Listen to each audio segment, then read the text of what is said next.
नमस्कार, आपके साथ में रोहित कुमार। आपके न्यूज फोर नेशन पर बड़ी खबर सामने आ रही है प्रशांत किशोर को लेकर के। प्रशांत किशोर ने बिहार में उपचुनाव की तारीखों को बढ़ाने को लेकर के सुप्रीम कोर्ट में एक अर्जी दायर की थी। इस अर्जी पर फैसला आ गया है।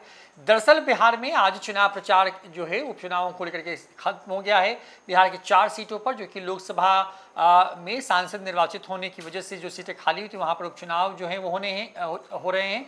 13 तारीख को इन सीटों पर वोट डाले जाएंगे, जिसका चुनावी प्रचार का आज आखिरी दिन था। और आखिरी दिन ही आज सुप्रीम कोर्ट ने प्रशांत किशोर की याचिका पर बड़ा फैसला सुनाया है।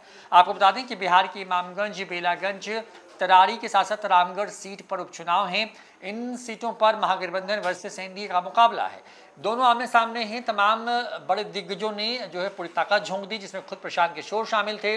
लालू यादव, तेजस्वी यादव के साथ साथ नीतीश कुमार और बीजेपी के तमाम बड़े नेता जो हैं वो इस चुनावी कैंपेन में चुनाव प्रचार करते नजर आए। और इसी बीच प्रशांत किशोर ने सुप्रीम कोर्ट में ये अर्जी दायर की थी कि क्योंकि बिहार में अभी हाल ही में छठ पूजा संपन्न हुआ है, लिहाजा चुनाव प्रचार करने के लिए वक्त नहीं मिला है। ऐसे में चुनाव की तारीखों को आगे के लिए बढ़ा दिया जाना चाहिए, यानी कि जो वोटिंग 13 तारीख को होनी थी, जो प्रचार के लिए 11 तारीख का आज आखिरी दिन था, उसको और आगे बढ़ाया जाना चाहिए था। ऐसी मांग थी प्रशांत किशोर की। सुप्रीम कोर्ट में अर्जी दायर की गई थी, जिस मामले पर सुप्रीम कोर्ट ने सुप्रीम सुनवाई करते हुए प्रशांत किशोर को बड़ा झटका दे दिया है।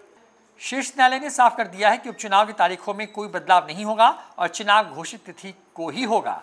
न्यायमूर्ति सूर्यकांत और न्यायमूर्ति उज्ज्वल भुइयां की पीठ ने कहा कि निर्धारित उपचुनावों में हस्तक्षेप करने के लिए बहुत देर हो चुकी है।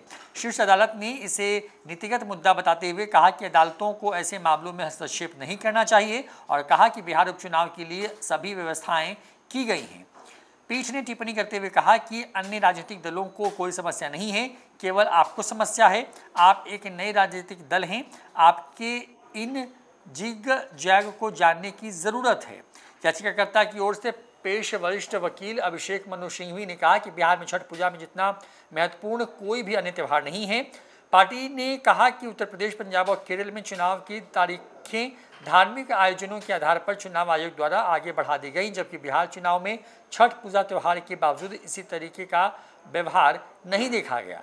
तो मामला कुछ यूं है कि सुप्रीम कोर्ट ने फैसला दे दिया है प्रशांत किशोर की याचिका पर। दरअसल प्रशांत किशोर को एक तरीके से सुप्रीम कोर्ट ने अपने फैसले में टोका भी है, फटकार भी लगाई है। कहा है कि क्योंकि आपका दल नया है, लिहाजा आपको कई चीज़ों को जानना समझना जरूरी है। सिर्फ आपको आपत्ति, यानी कि एक दल को आपत्ति है, जबकि चुनाव जदयू, हिंदुस्तानी अवाम मोर्चा, बीजेपी, आरजेडी और वाम पार्टियां बिहार में चुनाव लड़ रही हैं। इसके अलावा कई निर्दलीय भी चुनावी मैदान में हैं। बता दें कि बिहार की जो 4 सीटें हैं, वहां पर इन सीटों पर जितना मांझी के साथ साथ जो है अलग अलग विधायक पहले जीत करके आए थे विधानसभा चुनाव के बाद, लेकिन क्योंकि ये विधायक अब सांसद हो चुके हैं अभी हाल ही में संपन्न हुए लोकसभा चुनाव के बाद, लिहाजा इन सीटों पर उपचुनाव हो रहे हैं। बिहार के 4 सीटें ऐसी थी जहां पर चुनाव हो रहे हैं और इसी के मद्देनजर जो है तमाम पार्टियों की तरफ से प्रत्याशी के नामों का ऐलान किया गया। उसके बाद प्रचार किया गया। आज आखिरी दिन था और इसी आखिरी दिन के प्रचार के बीच में सुप्रीम कोर्ट ने प्रशांत किशोर की याचिका